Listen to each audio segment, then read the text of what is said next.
Ginbayular ng National Grid Corporation of the Philippines o NGCP ang ipiralo ka Grid Code. Suno kay Iloilo 4th District Board Member Rolando Destura na diskobrihan sang Provincial Board nga wala gali mapahibalo sang NGCP ang mga electric cooperatives nga mapasakang mga inisang line rentals nga nangin rason sang gulpi nga pagtimbok sang balayran sang kuryente sa probinsya sang Iloilo. Dugang pa sang natungdan indi gid malikawan ang pagkwestiyon sa computation sang congestion charges nga una na niya gintawag nga daw kasubong pagpatarasak lang sang NGCP sa pagpatong sang charges sa mga kooperatiba sa diin ng mga konsumidor ang nagaagunto sang tuman katas nga balayran sang kuryente. Meaning, mag-constrict gid siyempre ang carrying capacity sino nag-impose ni kundi ang NGCP, pero wala kahibalo ang ato mga electric cooperatives.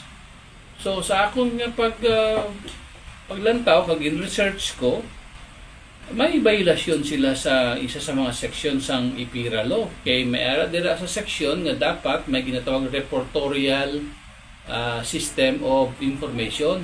Violation sang sang grid code.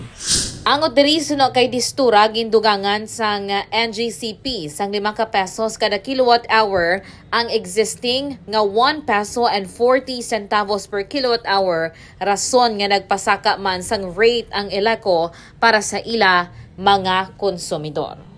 Inisika K5 Alex Escalante para sa Kampiyon nga Balita Serbisyo Publiko kagalingawan sa Iloilo. K5 News FM. This news is brought to you by, do you feel tired all the time? Do you have frequent infections? Do you have always cold? It's a sign of low immune system. Boost your immune system with Clinica D3 Bio, antibacterial, natural antioxidant, immune system booster. Clinica D3 Bio has vitamin D3, lauric acid, and monolurine to fight against all viruses. Try Clinica Vitamin D3 with Coccus nocifera.